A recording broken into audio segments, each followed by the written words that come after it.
नमस्कार, आप देख रहे हैं शिलीगुड़ी एक्सप्रेस। आपके साथ मैं सरिता साहब। मालदा जिला के प्रशासन के पहल पर भारत का 79वां स्वतंत्रता दिवस पूरे राजकीय सम्मान के साथ मनाया गया। शुक्रवार सुबह जिला प्रशासन भवन के सामने जिलाधिकारी नितिन सिंघानिया ने राष्ट्रीय ध्वज फहराकर स्वतंत्रता दिवस मनाया। इसके बाद पैरेड और नेताजी की प्रतिमा पर पुष्पांजलि अर्पित करके उन्हें श्रद्धांजलि दी गई। इस मौके पर राष्ट्रीय गान और देशभक्ति गीतों के साथ दिन का उत्सव मनाया गया। कार्यक्रम में जिलाधिकारी नितिन सिंघानिया के साथ अतिरिक्त जिलाधिकारी पीयूष सालुंके, अनिंद्य सरकार, देबाभूति इंदु समेत कई अधिकारी मौजूद थे।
नमस्कार। 79तम स्वाधीनता दिवस उपलक्षे मालदावासी के जानाई आमी आमार आंतरिक शुभेच्छा और अभिनंदन। सारा देशेर साथे आज के मालदा जिलातेও এই দিনটি যথাযথ মর্যাদায় পালন করার জন্য আমরা সমবেত হয়েছি। আজ এই পবিত্র দিনে আমরা স্মরণ করি বীর স্বাধীনতা সংগ্রামীদের, যাদের দীর্ঘ সংগ্রাম, ত্যাগ ও বলিদানের বিনিময়ে আমরা পরিধানতার শৃঙ্খল মুক্ত হয়ে অর্জন করেছি এই স্বাধীনতা। প্রণাম জানাই সেই মায়েদের যারা জন্ম দিয়েছেন বীর সেনানীদের।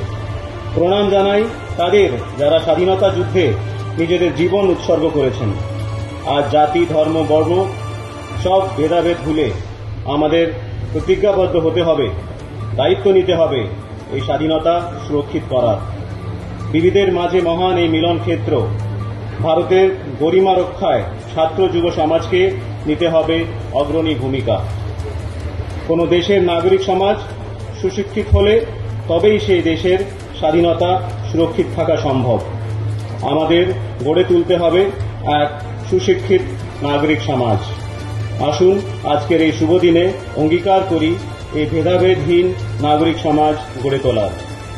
মালদা জেলা একটি নদী ভাঙন ও বন্যাপ্রবণ জেলা। মালদা জেলা প্রশাসন দুর্গত মানুষদের পাশে দাঁড়ানোর জন্য প্রতিজ্ঞাবদ্ধ। মালদাবাসীদের পক্ষে আমার আবেদন, দুর্গত মানুষদের পাশে থাকুন। রাজ্য সরকারের আমাদের পাড়া আমাদের সমাধান প্রকল্পের মাধ্যমে সারা রাজ্যের মতন মালদা জেলাতেও 3106টি বুথ মিলিয়ে 1219টি ক্যাম্প আয়োজন করা হচ্ছে। সেটা নভেম্বর মাস অবধি চলবে।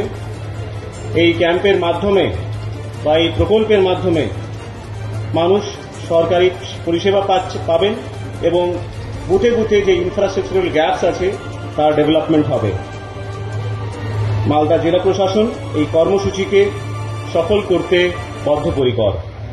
পরিশেষে উপস্থিত আধিকারিকগণ, সাংবাদিক বন্ধু এবং যারা সবাই উপস্থিত আছেন সকলকে আমি আমার প্রণাম শ্রদ্ধা জানিয়ে আমার বক্তব্য শেষ করছি। জয় হিন্দ, বন্দে মাতরম।